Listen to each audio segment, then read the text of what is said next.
राधे राधे बच्चों। आज का जो टॉपिक है हमारा कॉमन टॉपिक है, जो हमारा 6, 7, 8, 9, 10 स्टूडेंट्स के most of the students confuse रहते हैं। तो डिस्कस करते हैं basic concepts of mathematics. Students more confused about that topic. Start करते हैं। So guys, welcome you on my YouTube channel RS Rana maths classes. Now discuss about algebra. हम इसमें यहां पे बात करेंगे sum and subtraction. Most of the student confuse है total भी सब्ट्रैक्ट कैसे करते हैं और एडिशन कैसे करते हैं अलजेब्रा के अंदर। तो सबसे पहले हमारे पास यहां पे डिपेंड करता है ये लाइक एंड अनलाइक टर्म पे, लाइक और अनलाइक। तो जो लाइक टर्म्स होती हैं, लाइक एंड अनलाइक, सबसे पहले अगर आपको इसमें कंफ्यूजन दूर होएगी तो ही आप उसको एडिशन और सब्ट्रैक्शन कर पाओगे। अदरवाइज एडिशन और सब्ट्रैक्शन हमेशा आपको कंफ्यूज करेंगी ही करेंगी। तो सबसे पहले हम बात करते हैं यहाँ पे like and unlike terms. Like terms, like भाई जैसे लाइक का मीनिंग क्या होता है भाई, हम किस चीज को पसंद करते हैं। और पसंद किसको करते हैं? जो हमारी ही मान लो जिससे हमारे क्वालिटीज हाव भाव मिलते जुलते हैं, मोस्ट ऑफ द टाइम हम उसी को पसंद करते हैं। या जो हमारा फ्रेंड सर्कल होता है, हमारा फ्रेंड सर्कल कैसे ही होता है, जैसे हम खुद होते हैं वैसे हमारा क्या होता है, फ्रेंड सर्कल बनता है। तो मीन्स यहाँ पे बात आ जाती है लाइक एंड अनलाइक टर्म्स की। फॉर एग्जाम्पल, अब ये लाइक और अनलाइक टर्म किसमें चूज करनी है हमने? ये हमने चूज करनी है वेरिएबल्स में। फॉर एग्जाम्पल 4x² दे रखा है, x² दे रखा है, y(x²) दे रखा है, y(x²) दे रखा है, xy दे रखा है, -(-2) +4 5 5x हो गया, -1/2y हो गया। तो हम बात करते हैं यहाँ पे सबसे पहले लाइक और अनलाइक टर्म। ये एडिशन और सब्ट्रैक्शन का टॉपिक बाद का है, पहले हमें लाइक और अनलाइक टर्म्स पता होनी चाहिए। तो लाइक और अनलाइक टर्म्स का हमें कैसे पता लगेगा? हमने यहाँ पे चेक करने होते हैं वेरिएबल्स। ये जो हमारे A to Z जो हमारे अल्फाबेट्स हैं, मैथ्स के अंदर हम उनको नेम दे देते हैं वेरिएबल्स का। तो ये जो वेरिएबल्स है हमारे, क्लियर, ये जो वेरिएबल्स है ये हमारे पास जो वेरिएबल आए वो हमारे पास सेम वेरिएबल आए, same variable with same exponent. अब बात करते हैं यहां पे एक्सपोनेंट क्या चीज है। एक्सपोनेंट, एक्सपोनेंट का मीनिंग क्या होता है कि जो ये पावर दे रखी है इनको हम एक्सपोनेंट बोलते हैं। ये हमारे पास बेस होते हैं और बेस के ऊपर जो एक्सपोनेंट दिया होता है, पावर जो दी होती है, उसको हम एक्सपोनेंट बोलते हैं। तो यहां पे हमने चेक करना होता है कि भाई सेम वेरिएबल आए और with same exponent.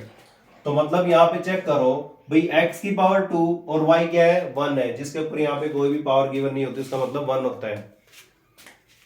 x power 2 y दे रखा है, x² y दे रखा है, y(x²). अब सिंपल सा लॉजिक है, 2 इंटू 3 करो और 3 इंटू 2 करो, दोनों का आंसर क्या आएगा? सेम आएगा।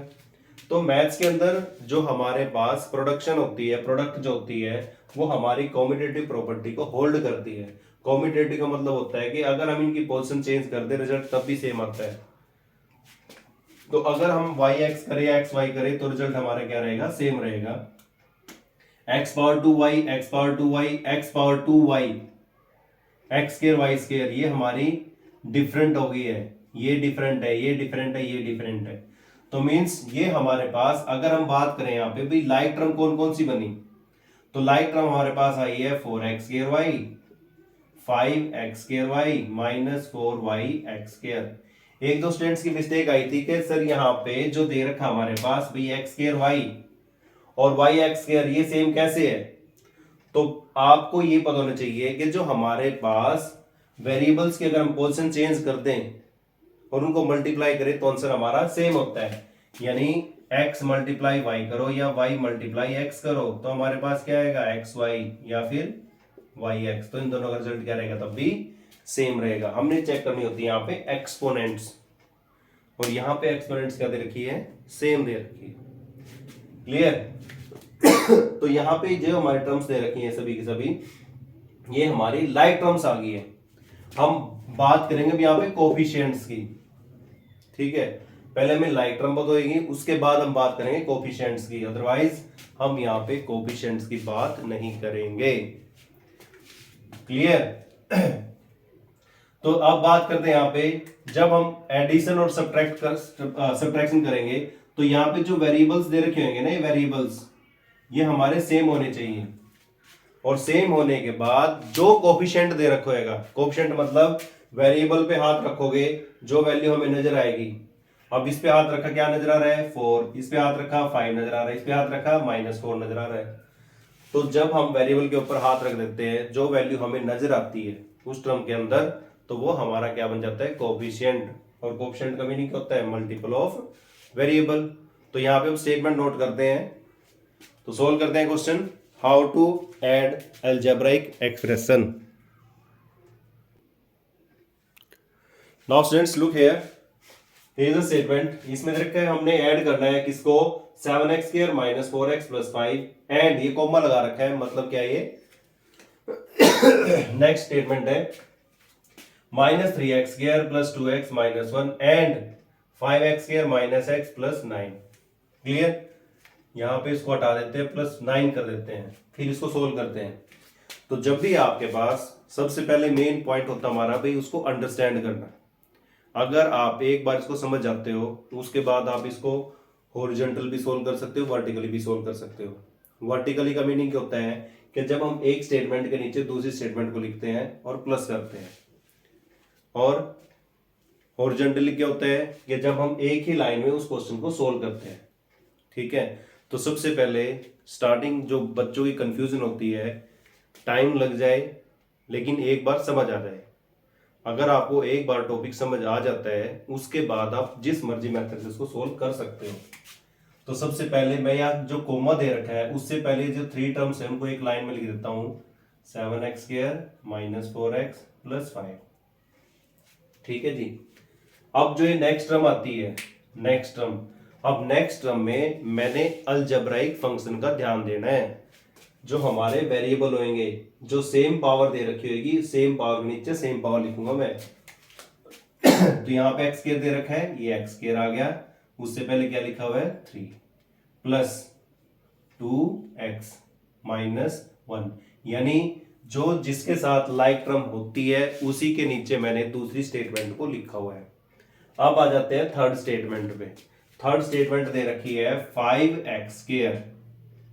अब x की टर्म कुछ दे रखे हमारे पास, लास्ट में दे रखा है 9। क्लियर?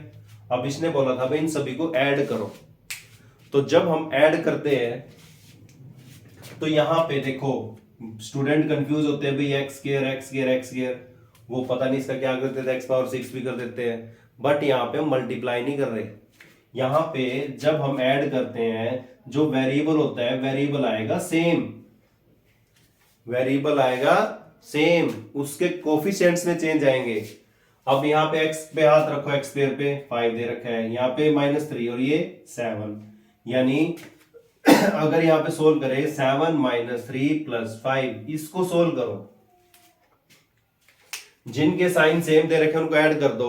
7 + 5 12, 12 - 3 9। तो यहां पे आ गया 9x²। अब नेक्स्ट वेरिएबल दे रखा है x, यानी x तो आएगा ही आएगा। कोफिशिएंट्स को चेंज करो, क्या दे रखा है, कोफिशिएंट दे रखा है -4 + 2। और आपको बताया है अगर हमारे पास साइन डिफरेंट आते हैं तो वैल्यूज सब्ट्रैक्ट होएंगी, बट साइन बड़े वाले स्टेटमेंट का आएगा। तो यहां पे गैप निकाला 2 का आएगा, तो लार्जर वैल्यू किसमें है, -4 में, तो यहाँ पे आ जाएगा -2। अब यहाँ पे देखो +9 -1 + 5, तो यहाँ पे -1 किया 4, 4 + 9 13। तो ये हमारे पास आ गया है answer of these terms. Clear? तो ये तो हमारे पास एडिशनल का फंडा। क्लियर? अगर आप एक बार इस से रिलेटेड क्वेश्चंस की प्रैक्टिस करते हो इसी मेथड से, तो इजीली आप उसको सीख जाओगे। और एक बार अगर आपको समझ आ जाता है तो उसके बाद आपके लिए प्रॉब्लम सोल्व होनी स्टार्ट हो जाती है। नेक्स्ट क्वेश्चन ट्राई करते हैं सब्ट्रैक्शन में। अब नेक्स्ट टाइप हमारे पास क्या दे रखी है, सब्ट्रैक्शन। अब एक चीज बताओ, हमें मान लो क्वेश्चन आते थे जैसे थर्ड फोर्थ में हम सोल्व करते हैं कि भाई 102 - 2 या सब्ट्रैक्ट 100 फ्रॉम 200।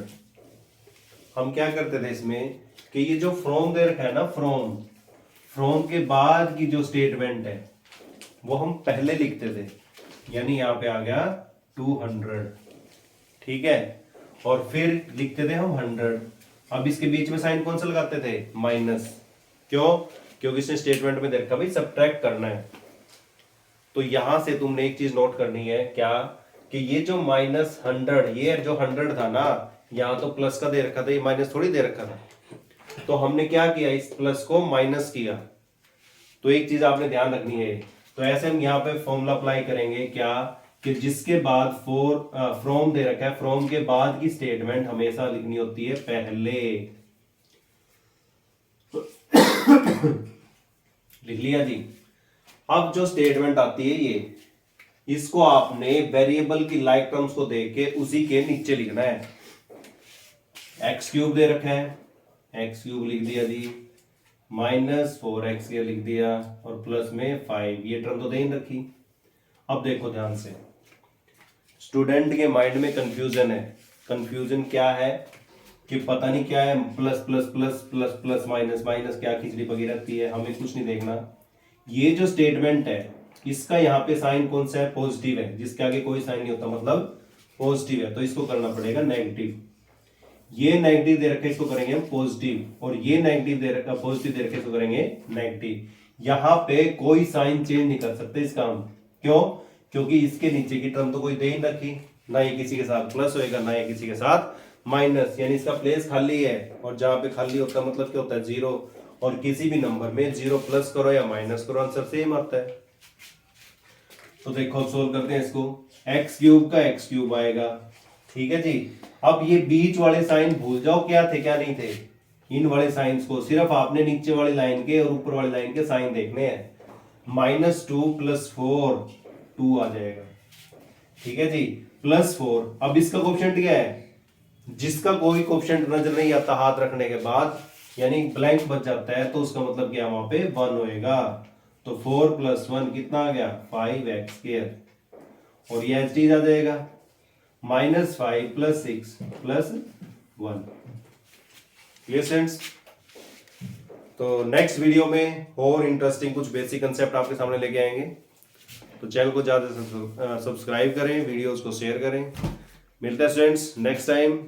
जय श्री राधे, वंदे मातरम, जय हिंद, जय भारत।